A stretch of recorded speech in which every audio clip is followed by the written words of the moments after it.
So welcome to Sponsor More Downlines training video number 2. Once again, this is Edward Reformina, author of Pinoy MLM Expose ebook and the creator of Sponsor More Downlines. Again, thank you so much for watching our last video, yung ating training video 1. And maraming salamat din sa mga nag-like and sa mga nag-comments, maraming salamat din. And dun sa mga nag-post ng mga question sa comment box sa baba, maraming salamat din sa inyo. And hindi ko pa nasasagot lahat ng mga tanong, pero I will try my best na sagutin lahat ng mga questions. Once again, in this 3-part video training series, ituturo ko sa iyo yung mga secret sponsoring strategies na na-discover at natutunan ko na tumutulong sa akin para makapag-sponsor ng up to 23 direct downlines every single month. Ang pinaka-goal ko sa training series na to is may share sa iyo at may turo sa iyo yung ilan sa mga sponsoring strategies na yun, and hopefully is magamit mo din siya sa business na ginagawa mo ngayon para makuha po yung mga resulta na gusto mo makuha. Okay? Doon sa first video, pinag-usapan natin yung mga common problems na nararanasan ng mga Pinoy networkers. And sa video 1, tinuro ko din sa'yo kung paano ka makakapag-save ng valuable time mo, ng effort at ng pera by learning how to sort out or learning how to pre-qualify your prospects. And dun sa video number 1, binigyan din kita ng ilang mga lines na magagamit mo para malaman mo kung qualified ba yung prospects na kinakausap mo. Okay? Dito naman sa video number 2, ang mga pag-uusapan natin ay yung mga common MLM myths, number 1 challenge ng mga Pinoy networkers, and tuturo ko din sa iyo kung paano mo sasagutin yung top 3 most common MLM objections. Okay? So, una natin pag-usapan ay yung common myths o yung mga maling akala ng mga networkers. Ito yung mga myths na pinaniniwalaan ng mga Pinoy networkers na pumipigil sa kanila para maging successful at para magkaresulta. Kaya ano yung mga myths na yan? Una, hindi ako makapag-sponsor dahil wala pa akong resulta o hindi pa ako kumikita. Madalas mong maririnig to sa mga networkers. Kadalasang marinig mo sa kanila is hindi ako makapag-recruit, hindi ako makapag-sponsor, o wala pa akong downlines kasi hindi pa ako kumikita, o kaya wala pa akong resulta. Isa to sa mga myth na pinaniniwalaan ng mga networkers, kaya madalas mo itong marinig sa kanila. Okay? Pangalawang myth is maraming tao ang negative ang tingin sa network marketing. Karamihan ng networkers ang nasa isip nila, lahat ng taong kinakausap nila ay negative. Lahat ng kamag-anak nila ay negative sa network marketing. Okay? Isa yan sa mga myth na pinaniniwalaan ng mga networkers. Pangatlo, hindi ako makapag-recruit dahil hindi ako magaling mag-convince. Ito, isa to sa madalas na marinig mo sa mga, even in my team, my personal team, tsaka sa mga networkers na from other companies na nakakausap ko, madalas ko narinig ito. Karaniwang sinasabi nila ay hindi ako nahihirapan ako sa business ko, hindi ako makapag-sponsor kasi hindi ako magaling mag-convince. Okay? And so ito yung tatlong maling akala or common myths na pinaniniwalaan ng mga networkers. Mamaya babalikan natin itong mga common MLM myths na to, pero ngayon gusto ko munang ipakita sa iyo yung ginawa ko na couple of weeks ago. Basically, nag-survey ako sa 1,000 mahigit na Pinoy network marketers from different MLM company. And doon sa survey na yon, may tanong na ito, ano yung pinakamadalas na objection na nakuha mo mula sa mga prospect mo? Kaya ito yung mga naging sagot nila. Ang pinakamataas na sinabi ng mga Pinoy networkers na kadalasan natatanggap nilang mga objections sa ito, wala akong pera. Okay, 21%. And pumangalawa is yung pyramiding ba yan, which is 18%. And pumangatlo na pinakamadalas na nakukuha nilang objections is ito, magkano na bang kinita mo dyan? Magkano na bang kinikita mo dyan? Ganun. Kung titignan mo yung resulta dito sa survey na to, makikita mo na related yung mga objections na natatanggap ng mga Pinoy networkers dito sa mga common MLM myths na pinaniniwalaan ng karamihan networkers. Okay? For example, ito, hindi ako makapag-sponsor dahil wala pa akong resulta. Kaya iniisip ng mga networkers na totoo to dahil kadalasan na tinatanong sa kanila ng mga prospects ay yung objection na magkano na bang kinita mo dyan. Pwedeng ganito yung nangyari. May prospect kang kinakausap, in-explain mo sa kanya yung opportunity o kaya dinala mo siya sa opisina nyo para panoorin yung BOM.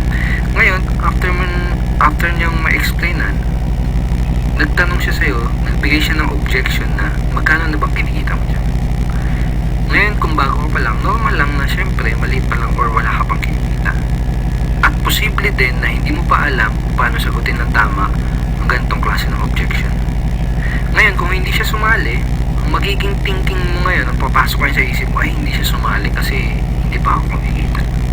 Ay hindi siya sumali kasi maliit pa lang yung kinikita ko. Ay hindi siya sumali kasi wala pa akong resulta. Okay na gets mo?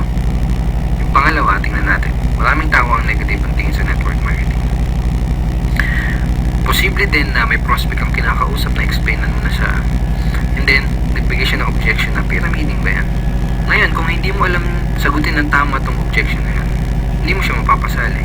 Ngayon, ang thinking mo ngayon, ang iniisip mo ngayon, ako daming negative sa network marketing. Lahat ng kinakausap ko negative sa network marketing. Pero ang totoo, hindi mo lang alam sagutin mo sa objection na yan ng tama.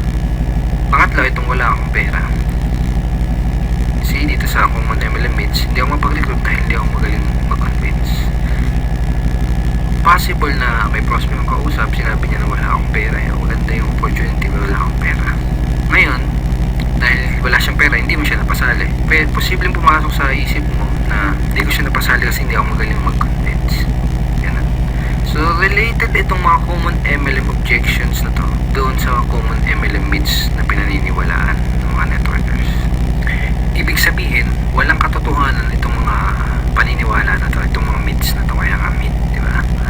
Dulot lang to ng mga objections na madalas itanong sa ating mga networkers. Okay? Itong mga myths na to, dulot lang yan ng mga objections na hindi alam sagutin ng tama. Kung isa ka sa mga networkers na dating naniniwala dito sa mga yan, I'm here to tell you na walang katotohanan ng mga yan. Ang kailangan mo lang gawin ay alamin kung paano sasagutin yung mga objections na nagdudulot nitong mga paniniwala na to. Number one challenge ng mga networkers ay yung mga prospect objections. Sa mga challenge nila ay yung mga objections na binabato at binibigay sa kanila ng mga prospects na kinakausap nila. Dahil sa mga objection na yun, kadalasan nagkakaroon sila ng maling paniniwala, nagkakaroon sila ng maling beliefs about sa network marketing business nila. Ang solusyon para ma-solve yung challenge na yun is to master handling objections. So bakit ba natin kailangan ma-master ang pag-handle ng mga objections?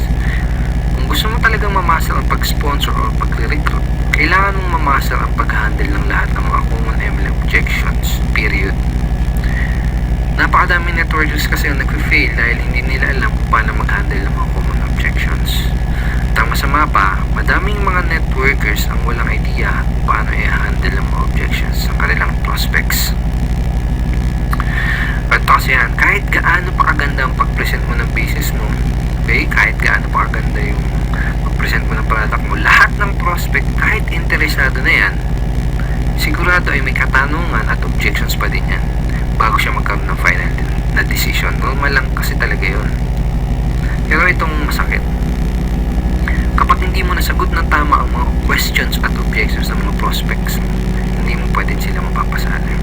Tanongin kita, nangyari na ba sa'yo yung may prospect ang kausap, tapos sigurado ka na sasali siya, okay? Pero hindi naman nag-join pagkatapos mo ma-explainan? Usually nangyayari yung ganun dahil sa mga objection na hindi nasasagot ng tama. Ito yung mga dahilan kung bakit kailangan mo ma-master ang pagsagot sa lahat ng mga common MLM objections. So ang goal ko sa video na to is tulungan ka at ituro sa'yo kung paano sasagutin itong top 3 common MLM objections. Itong pinag-usapan natin kanina, itong result dun sa sa survey na ginawa ko sa mahigit 1,000 networkers na pinakamadalas na natatanggap nilang objections. Itong wala akong pera, pyramiding ba yan, at magkano na bang kinita mo, or magkano na bang kinita mo. I created a training ebook for my team, and ang title ng ebook na yan is Objection Crusher. Paano mo tuturuin yung mga objection na matatanggap mo. Parang ganun yung konsepto. Basically, ipapakita ko sa iyo yung mga tinuro ko dito sa loob ng ebook na to, paano sasagutin itong top 3 common MLM objections na to. Okay, ngayon nandito tayo ngayon sa loob ng mismong Objection Crusher training ebook. So ito yung mismong loob ng ebook. And ito yung listahan ng mga common MLM objections na itinuro kung paano sagutin ng tama dito sa ebook na to. Kasama sa list ng mga common MLM objections ay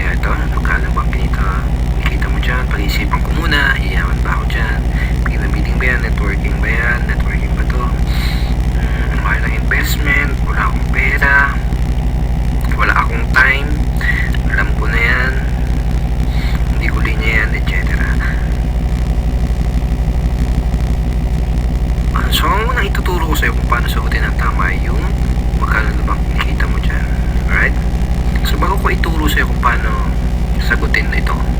Kailangan mo maintindihan na karamihan ng mga prospect na nagbibigay ng ganitong klaseng objections ay hindi naman talaga nila gustong malaman kung magkano yung eksaktong kinikita mo. Okay? Dahil ang tunay na dahilan ng objection na yun, ang tunay at talagang gusto nilang malaman, ang deeper reason ng objection na yun ay gusto nilang malaman kung totoo ba yung opportunity na in-offer mo. Gusto nilang malaman kung may mga kumikita ba talaga dyan sa company mo. Baka naman nag-aksaya ka lang ng pera dyan at hindi mo nabawi in-invest mo dahil natatakot sila na mangyari sa kanila yung ganun. Natatakot sila na baka pag nag-invest sila ay hindi bumalik yung in-invest nila. So yun yung ilan sa mga tunay na gustong malaman ng prospect mo. Gusto nilang malaman kung totoo ba yung opportunity mo. Sa madaling salita, gusto nilang ng pruweba. Okay? Sa madaling salita, gusto nila ng social proof or proof na may kumikita sa opportunity mo. So yun yung talagang gusto nilang malaman. And another thing is maraming paraan para sagutin itong objection na to. Pero itong paraan na ituturo ko sa'yo dito sa ebook na to is yung pinaka-effective based on my personal experience and in my opinion. Ito yung pinaka-effective, hindi lang effective, pinaka-cool at pinaka-relax na paraan para sagutin itong objection na to. Okay, so paano ba sasagutin itong objection na to? So for example, may kausap ka na prospect, tinanong ka niya, magkano na bang kinita mo dyan? Ang sasagot mo, magkano ba yung gusto mong madinig para maging interesado ka? Okay? O kaya, magkano ba yung gusto mong madinig para maging interesado kang tignan yung opportunity na to? O kaya naman, magkano ba yung gusto mong madinig para ma-impress ka? Okay, sa una, kailangan ng konting lakas ng loob kung gagamitin mo tong lines na to. Kumbaga, kailangan ng konting posture. Okay? Sa una, baka medyo mailang ka pa. Kaya sa una lang yun, kapag paulit-ulit mo na siyang ginamit, medyo masasanay ka na din. Kapag sinabi mo sa prospect, huwag mo din kalilimutan na mag-smile ng konti para hindi ka magmukhang maangas or hindi ka ma-misinterpret kung kinakausap mo na nagyayabang.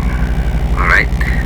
Okay, so ang mangyayari kapag tinanong mo to sa prospect, magbibigay siya sa'yo ng figure or ng amount.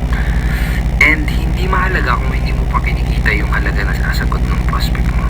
Kailangan lang ay may mga alam kang success stories from your company dahil gagamitin mo yung mga istorya or mga stories or kwento ng mga successful person in your company doon sa sagot mo. Okay? Kung wala kang alam ng mga storya ng mga successful upline sa company nyo, ang gawin mo, manood ka at makinig ng mga business presentation nila dahil most of the time kinukwento nila yung storya nila kung paano sila nagsimula, kung paano sila naging successful. Okay? So make sure na manood ka ng mga business presentation or business talk ng mga successful upline sa company nyo. So parang ganito ay magiging flow ng pag-uusap nyo ng prospect mo pag sinagot mo na yung objection na yun. Okay? So prospect, magkano ba ang kinikita mo dyan? Ikaw, magkano bang gusto mong madinig para maging interesado kang tignan maigi itong business na to? So for example, sinagot niya 30,000 o kaya kung ano man, kung 50,000, 100,000, 1 million, kung ano man yung sagot niya. Kung kumikita ka na ng ganun, sabihin mo lang, great, yan ang kinikita ko dito. Gusto mo bang ituro ko sa'yo kung anong ginawa ko? Yan lang. Kung hindi pa kinikita yung sinabing figures ng prospect mo, sasabihin mo lang is ito. Well, basically, kakasimula ko pa lang sa business na to, kaya hindi ko pa na-reach yung ganyan level ng income o hindi ko pa na-abot yung ganyang income. Pero let me tell you about blank kung sino yung tao na gusto mong ikwento sa kanya na kumikita na ng ganyan dito sa company na to. Gusto mo bang malaman kung ano yung ginawa niya para kitaan yung ganang income? Okay? Pagkatapos, kwento mo yung maikling story ng taong pinanggit mo. Okay? So, hindi kailangan na mahaba kahit maiksing story lang. Then, kapag nakakwento mo na sa kanya yung story ng successful member na yun sa inyong company, ang next na sasabihin mo ay ito. Kung willing ka ding aralin yung ginawa niya, posible, okay? Posible din nakitain mo yung income na kinita niya. Willing ka bang matutunan at gawin yung ginawa niya? Pag sinabi ng prospect mo, oo, okay, good. Ito yung unang gagawin mo para makapagsimula. Okay? So, hindi mo lang nasagot yung objection. Possible pa na ma-close mo siya dun sa business mo. These lines are very, very powerful. So use this kapag may na-encounter ka na ganitong objection. Magkano na bang kinikita mo yan? Okay? And again, sinabi mo dun sa prospect mo na possible, posible din nakitain niya. Ibig sabihin, hindi mo ginagaranti. Okay? Sinabi mo, posible. Kung gagawin niya, kung maaralin niya yung ginawa nung upline mo na yun, yung successful na tao na yun sa company nyo, posible din nakitain niya yung income na yun. Sinasabi mo yun kasi it's not good to guarantee yung result na makukuha niya, di ba? Kasi magdedepende pa rin sa tao, magdedepende pa rin yung resulta ng tao na yun dun sa action na gagawin niya. Okay? And last tip, maganda rin na idea kung ipapakilala mo siya dun sa mga successful and higher uplines dun sa team nyo or sa company nyo. Okay, para mas tumibay yung social proof. Okay, again, kasi kaya nga tinatanong dun ng prospect mo kasi medyo may duda siya kung totoo pa yung opportunity na ginagawa mo. Okay, so ang next na objection na sasagutin natin at pag-aaralan natin ay yung objection na pyramiding ba yan or pyramiding ba to? Okay, so pag may nag-object sa'yo ng objection na to, pag may nagtanong sa'yo, pyramiding ba to? Ang sasagot mo ay ito: yes, pyramiding to, and welcome to Egypt. Ayan, hindi, biro lang. So madami din paraan para sagutin tong objection na to, pero itong ituturo ko sa iyo yung isa sa pinakamadali lalo na kung nagsisimula ka pa lang, and pinaka-enjoyable na paraan kung paano sagutin tong objection na to. So for example, sabi sa'yo ng prospect mo is pyramiding ba to, tinanong niya, sasagutin mo din siya ng tanong. Okay? Isa sa mga natutunan ko is one of the best way to answer objections is to answer it with questions. Kumbaga, tanungin mo yung tanong nila. Okay? So, for example, in this objection, tinanong niya, pyramiding ba to? Tatanungin mo, ano ibig mo sabihin? Yung mga illegal. Okay? So, medyo ganun yung tono dapat. Patanong. Ano ibig sabihin mo? Yung mga illegal. Pag sinabi ng prospect na, ano yun, yung tipong nangangako na mag-i-invest ka lang tapos dodoble yung pera mo kahit wala kang gawin. Sabihin ng prospect mo, then sabihin mo, yung mag-i-invest ka lang ng pera tapos wala kang makukuha produkto. Basta sabi nila, kikita lang yung pera mo. Sabihin ng prospect mo, then itatanong mo sa kanya, ganun ba yung hinahanap mo? Ganun ba ang hinahanap mo? Natural, isasagot ng prospect is hindi. Okay? Pag sinabi niya hindi, ito sasabihin mo, okay, that's good, dahil kabaligtaran ito nun. So in that way, ipinaalam mo sa kanya, kumbaga dito sa paraan na ito ng pagsagot dito sa objection na to is parang define mo kung ano yung pyramiding, at sinabi mo sa kanya na yung business mo, yung opportunity mo is kabaligtaran ng definition na yun ng pyramiding. Of course, I'm assuming and dapat napakita mo na din sa kanya yung mga legal documents na magpapatunay na legal nga yung company nyo. Pero kaya ako tinuro sa iyo yung ganitong paraan is mostly kasi ng mga prospect mo na magbibigay ng gantong klase ng objections ay yung mga tao na hindi educated or walang idea sa difference o pagkakaiba ng pyramiding kumpara sa legitimate network marketing opportunity. So, mas magkakaroon ng sense sa kanila yung ganitong simpleng conversation lang. Okay, so use this simple objection handling script next time na may prospect na magtatanong sa'yo ng pyramiding ba to or pyramiding ba yan. Now, ang susunod na objection ay yung wala akong pera. Ang unang kailangan mong maintindihan ay may dalawang klase ng prospect na nagsasabi ng ganitong klaseng objection. Yung isa ay yung wala talagang pera, at yung isa naman ay yung mga nagpapalusot lang. Okay? So, let me share you. Dati, nung nagsisimula pa lang ako sa network marketing, is madalas ko natatanggap ng objection na to. Pero ngayon, never. As in, never ko na siya natatanggap. Dahil remembers dun sa training video number 1 natin, sinare ko sa iyo, at sinabi ko sa iyo na ina-qualify o sinasort out ko maigi yung prospect ko bago ko ipakita sa kanya yung business presentation ko.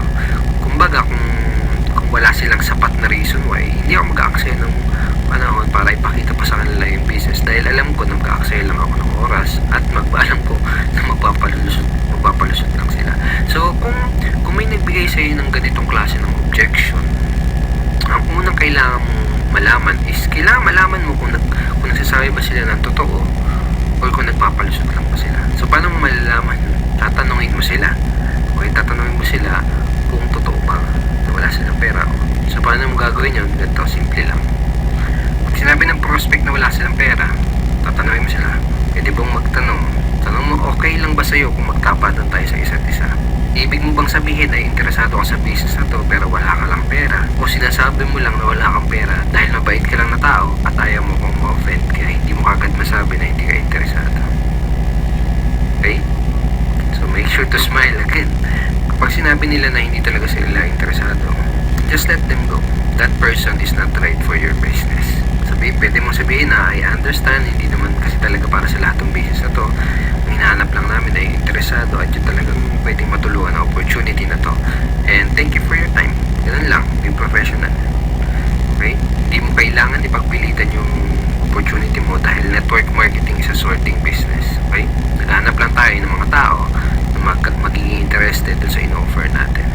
Alright? So, kung for example, kung sinabi naman ng prospect na interesado talaga siya pero wala lang talaga siyang pera, ito yung pwede mo sabihin sa kanya.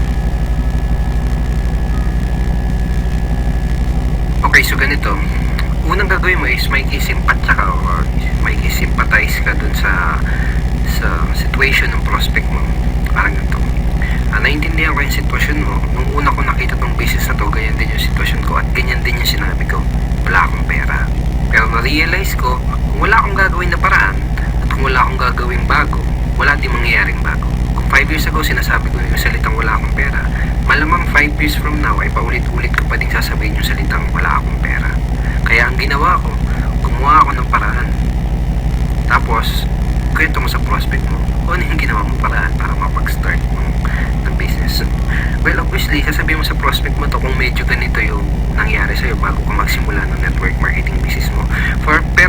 Pero for example, kung hindi ganito yung situation mo na nag-start ka ng network marketing, pwede mong gamitin or pwede mong i-leverage yung mga istorya ng mga ibang members sa team nyo or ibang members sa company nyo. For example, ganito, naiintindihan ko ang sitwasyon mo, maraming tao ang ganyan din ang sitwasyon nung una nilang nakita tong business na to.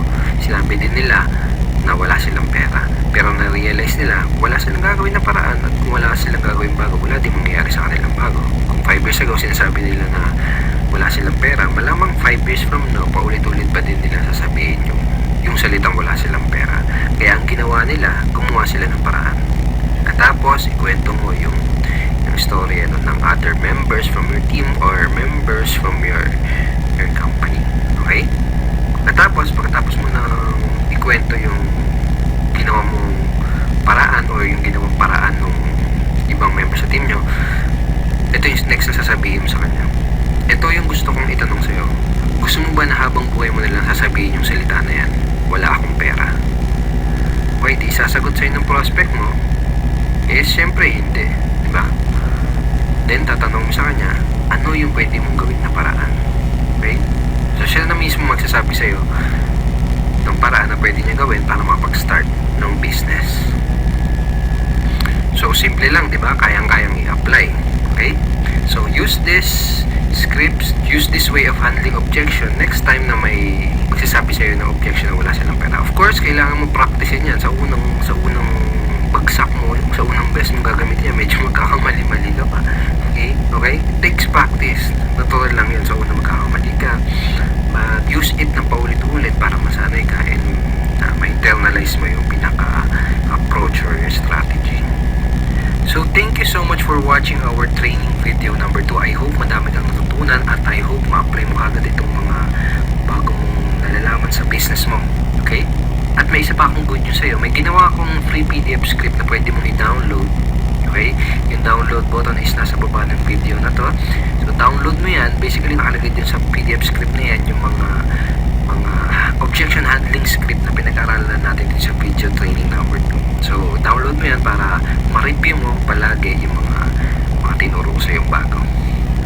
Sa next training video natin sa training video number 3, ang mga pag-uusapan natin na ito. Pag-usapan natin yung most important skill na kailangan mong matutunan as a network marketer or MLMer and a direct seller. At yun ay ang closing skill. Okay? And Ituturo ko din sa'yo, bibigay ko sa'yo yung super effective closing line na ginagamit ko to sponsor up to 4 downlines in one day. Okay? So matagal ko na ginagamit tong closing line na to, and it's very effective and very powerful. So don't forget to check your email for our training video number 3. Papadala ko tong training video number 3 sa email mo sa isang araw. Okay? Papadala ko yung link ng training video number 3 sa isang araw. Alright? At kung hindi mo pa nakiklik yung like button sa baba ng video na to, please click like, and huwag mo din kakalimutan na mag-comment.